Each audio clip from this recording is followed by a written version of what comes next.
Okay, पहले तो आप सभी गर्मी में इतनी देर से, काफ़ी देर से बैठे हैं, मेरा इंतज़ार भी कर रहे हैं और इतनी दूर से आए हैं। कई लोग रायपुर से होंगे, कई लोग बाहर से होंगे। आप लोगों के लिए लेवल 100, लेवल 1000 जितनी ऊर्जा से तालियां बजा सकते हैं अपने लिए बजा दीजिए।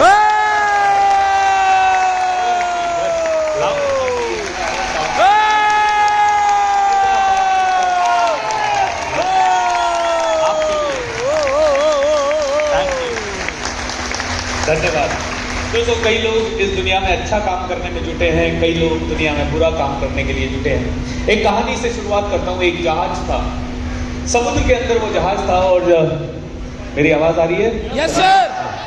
समुद्र के अंदर जहाज जा रहा है और बहुत ही बढ़िया जहाज, बहुत ही मजबूत जहाज। पिछले 100 सालों से ये जहाज यात्रा कर रहा था।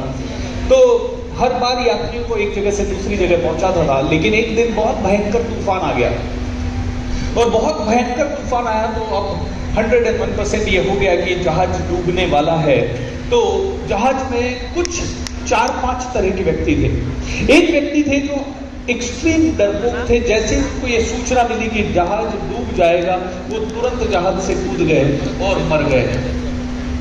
दूसरे व्यक्ति वो थे कि जैसे ही जहाज डूबने की सूचना आई तो वो तुरंत अपने अपने कमरे में भागे और अपने अपने कमरे में जो वैल्यूएबल सामान थे उनको पैक करने लगे। और उनको पैक करके उनका माइंडसेट था कि जल्दी से जल्दी ये सामान मैं ले लूँ, साथ में जहाज के साथ ये कहीं डूब ना जाए। उन्हें अपने सामान की चिंता होने लगी और उन्होंने इसके कारण वो ही किया जो वो कर सकते थे, तुरंत कमरे में भागे, अपना सामान पैक किया।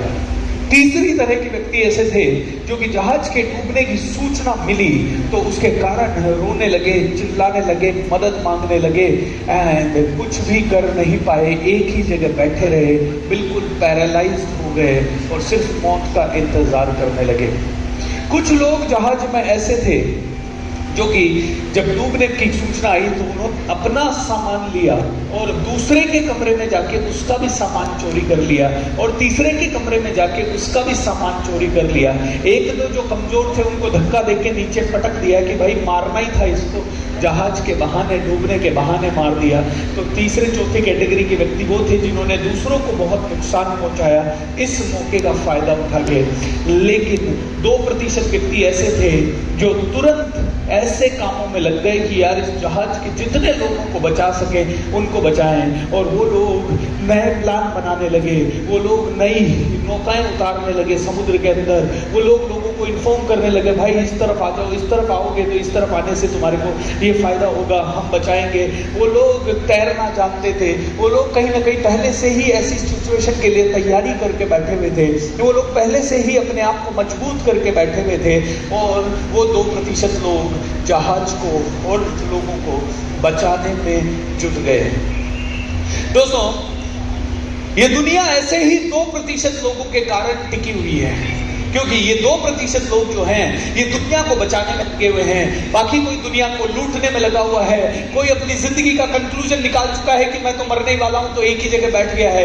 कोई इंसान ऐसा है कि मैं तो ग्रो कर ही नहीं पाता, तो वो अपने आप को वैसे ही मार लेता है, नशे में पटक देता है, किसी न किसी तरह की गलत चीजें कर लेता है। कोई इंसान ऐसा है जो कहता है दुनिया किधर भी जाए मैं और मेरा बच्चा बचना चाहिए, मैं और मेरा बच्चा ग्रोथ करना चाहिए। वो हर जगह जाता है तो सिर्फ अपनी सोचता है।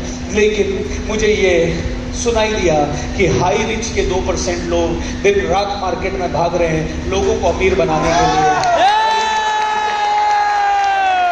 तो इन 2% लोगों के कारण दुनिया बेहतर बन रही है। हमें 2% की श्रेणी में ही रहना है हमेशा। ये 2% की श्रेणी जो है ना, ये पावरफुल श्रेणी के लोग होते हैं। ये 2% के लोग अपने बारे में नहीं सोचते। मैं हमेशा लोगों को कहता हूं जो सिर्फ अपने बच्चे के बारे में सोचता है वो जिंदगी भर अपने बच्चे को ही पाल सकता है, उसकी शादी करवा सकता है, ज्यादा से ज्यादा उसको कंफर्टेबल लाइफ बना के, उसको कंफर्टेबल लाइफ दे के उसको सर्कस का शेर बना देता है। कौन सा शेर बना देता है? सर्कस का शेर। क्योंकि सर्कस का शेर सर्कस में करतब दिखाता है, शेर होने के बाद भी करतब दिखाता है। एक बार खबर आई कि शेर सर्कस का पिंजरा तोड़ के भाग गया, और जब वो पिंजरा तोड़ के भाग गया तो अगले दिन न्यूज़पेपर में खबर छपी कि शेर का शिकार कुत्तों ने कर लिया। किसने? शेर का शिकार। तो कई लोग अपने बेटे को, अपनी बेटी को इतना प्यार देते हैं, उन्हीं के लिए जीते हैं, उन्हीं के लिए मरते हैं, उन्हीं के लिए दिन रात काम करते हैं, उन्हें सर्कस का शेर बना देते हैं और उनको लगता है हमने बहुत अच्छा काम किया।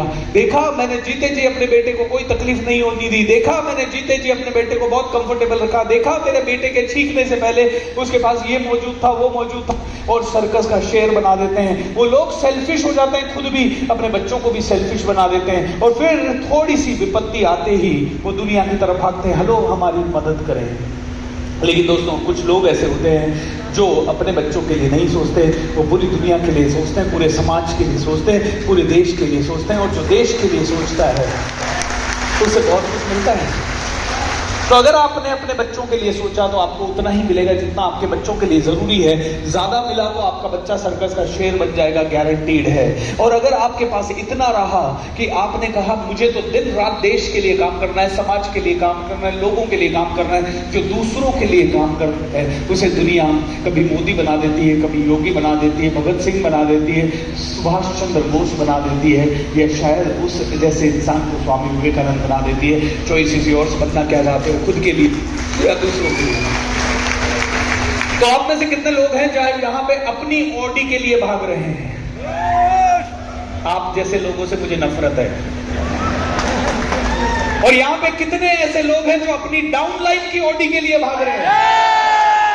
ऐसे लोगों से मुझे प्यार है। जो अपनी ऑडी के लिए भागेगा उसको शायद ऑडी नहीं मिलेगी अगले 10 सालों में, लेकिन जो अपनी डाउन लाइन की ऑडी के लिए भागेगा, एक एक आदमी के पास ऑडी आ जाए ऐसा सोचेगा और उसके साथ कंधे से कंधा मिला के काम करेगा, वो इंसान खुद की ऑडी लाए या ना लाए, दूसरों की ऑडी आ गई तो दूसरे कहेंगे भैया आप हमारी ऑडी तुम्हारी है, चिंता मत कीजिए।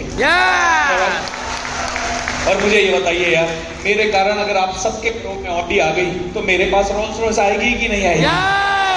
तो मुझे सोचने की जरूरत कहाँ है? मुझे सोचने की जरूरत क्या है? मुझे सोचने की जरूरत ही नहीं है। दोस्तों 2017 में मैंने एक टारगेट बनाया था, मर्सिडीज बेंज लूंगा, और मैंने ले ली। मतलब 2012 में टारगेट बनाया था, 2017 में लूंगा, और मैंने ले ली। और उसके बाद रियलाइज हुआ कितना बड़ा बेवकूफ हूं। उसके बाद रियलाइज हुआ कितना बड़ा बेवकूफ हूं। क्यों? क्योंकि मैंने जब कैलकुलेट किया तो मैंने देखा कि मेरे पास मर्सिडीज बेंज तब आ गई थी जब मैंने 30-35 हजार लोगों को ट्रेन किया था। मैंने कहा यार जब 30-35 हजार लोगों को ट्रेन करके उनके सपने पूरे करने के लिए थोड़ी सी एनर्जी लगा दी तो मर्सिडीज बेंज आ गई। जब मैं 3 करोड़ को कर दूंगा तो रोल्स रॉयस आ जाएगी। जब मैं 50 करोड़ को कर दूंगा तो प्राइवेट जेट आ जाएगा। तो बावले, प्राइवेट जेट पे ऊर्जा लगानी क्यों है? 50 करोड़ लोगों को इंस्पायर करने पे ऊर्जा लगानी है। मैंने कहा आज के बाद एक भी दिन मैं कभी नहीं बोलूंगा कि मुझे रोल्स रॉयस चाहिए, ऑडी चाहिए या मुझे प्राइवेट जेट चाहिए। एक ही शब्द बोलूंगा, 12 जनवरी 2030 तक 50 करोड़ लोगों को इंस्पायर कर दूंगा। 12 जनवरी 2030 तक 50 करोड़ लोगों को इंस्पायर कर दूंगा। सर सुबह उठो तो अपनी ऑडी के लिए भागना बंद करो। मुझे नेटवर्क मार्केटिंग कंपनीज में मैं जाता हूं, कई लोग कहते हैं सर मैंने ऑडी चाहिए, देखा मैं ले आऊंगा। नहीं भागना है खुद की ऑडी के लिए। खुद की ऑडी बाय प्रोडक्ट होनी चाहिए। क्या होनी चाहिए? By product. बाय प्रोडक्ट कि भैया मेरे नीचे 10 की मारुति आ गई तो मेरी ऑडी आ जाएगी। उस पर फोकस करना ही नहीं है सर। और नीचे के 10 की नहीं आई ना तो भागते रहो जिंदगी भर। ऑडी छोड़ो, साइकिल नहीं आएगी। कितने लोगों को बात समझ में आ गई? दोस्तों